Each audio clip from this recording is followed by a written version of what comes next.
So welcome guys. आज के इस वीडियो में मैं अपना एक्सपीरियंस यूएस सीपीए का आपके साथ में शेयर कर रहा हूं। 2026 का फरवरी मंथ चल रहा है और एक मंथ निकल चुका है ना।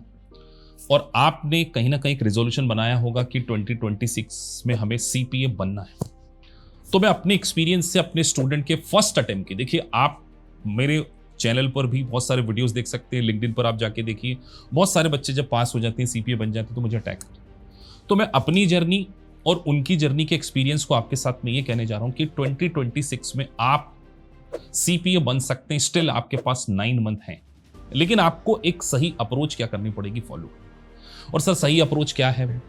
तो अपने एक्सपीरियंस से बताता हूं कि अगर आप एक बीकॉम स्टूडेंट हैं तो पहली चीज आपको बार बार अपने फंडामेंटल्स पे काम करना है। वो अकाउंटिंग के भी होंगे, वो ऑडिटिंग के भी होंगे, वो टैक्सेशन के भी होंगे। इसीलिए हम आपको बेसिक्स क्लासेस ऑडिट, अकाउंटिंग और टैक्सेशन तीनों के प्रोवाइड करें। तो जब तक एक फाउंडेशन स्ट्रांग नहीं होगा आप कभी भी सीपीए को बन ही नहीं पाएंगे और इवन उसको समझ नहीं पाएंगे। और यहां फंडामेंटल में मेरा मतलब आपसे केवल डेबिट क्रेडिट की जनरल एंट्री नहीं करवाना है, मैं आपके कोर कॉन्सेप्ट को स्ट्रांग करना चाहता हूं। और कोर कॉन्सेप्ट कैसे स्ट्रांग होगा? जब आपको यूएस गैप सिखाया जाए।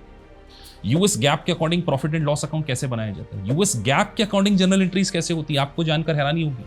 इंडिया में जो जनरल एंट्री करते थे लॉजिक तो वही है, बट उसके नॉमिक्लेचर चेंज आते हैं, बहुत सारी टर्मिनोलॉजीज चेंज आती है। कंपाउंड जनरल एंट्रीज आपको आना है, तो जनरल एंट्री के ऊपर आप सबसे ज्यादा इंप्रूवमेंट लेकर आइए। और मैं कहूंगा एक और इंपॉर्टेंट बात कहने जा रहा हूं कि जनरल एंट्री में आप रेक्टिफिकेशन ऑफ एरर को काफी अच्छे से सीखिए। बहुत सारी ऐसी जनरल एडजस्टमेंट एंट्रीज होती है जो सीपी के एग्जाम में आपको देखने को मिलती है। मेरा एक्सपीरियंस है, मेरे स्टूडेंट का एक्सपीरियंस है। मेरे स्टूडेंट 95 स्कोर करते हैं फार में, टीसीपी में 90 प्लस स्कोर करते हैं। क्यों? क्योंकि बेसिक्स के ऊपर काम कर। तो पहली चीज बेसिक्स। और एक और इंपॉर्टेंट बात बोल, do not take lightly to the auditing subject. Auditing is the most technical subject. सबसे ज्यादा टेक्निकल सब्जेक्ट आपका ऑडिटिंग ही है, तो ऑडिटिंग पे बहुत ज्यादा ध्यान देना है।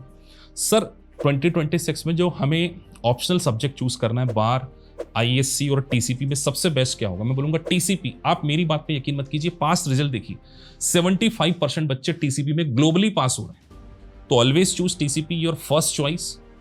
तो रेगुलेशन, टीसीपी, फार, ऑडिट, ये चारों को आप पास कर सकते। लेकिन मैं टैक्सेशन के फंडामेंटल के ऊपर बहुत जोर दूंगा। हम इनरोल्ड एजेंट भी पढ़ाते हैं, आप देखिए इनरोल्ड एजेंट में मेरा 98% है। कितने सारे बच्चे पास होते हैं। तो बेसिक्स ऑफ टैक्सेशन भी बहुत इंपॉर्टेंट होगा एज ए बीकॉम। और एक मेरी एडवाइस आपको और है, वो ये है कि एग्जाम में लॉन्ग एग्जिबिट्स के सिमुलेशन को किस तरीके से सॉल्व करना, वो एक बहुत ही एसेंशियल स्किल होती है। उस स्किल को आपने इंप्रूव करना है और इसीलिए हम लाइव क्लास में बहुत सारे सिमुलेशन बच्चों को कराते हैं। डॉक्यूमेंट रिव्यू के सिमुलेशंस कराते हैं, जनरल एंट्री वाले सिमुलेशंस कराते हैं, टास्क बेस्ड सिमुलेशन कराते हैं। बिकॉज आपके अंदर सिमुलेशन की मास्टरी सबसे इंपॉर्टेंट है।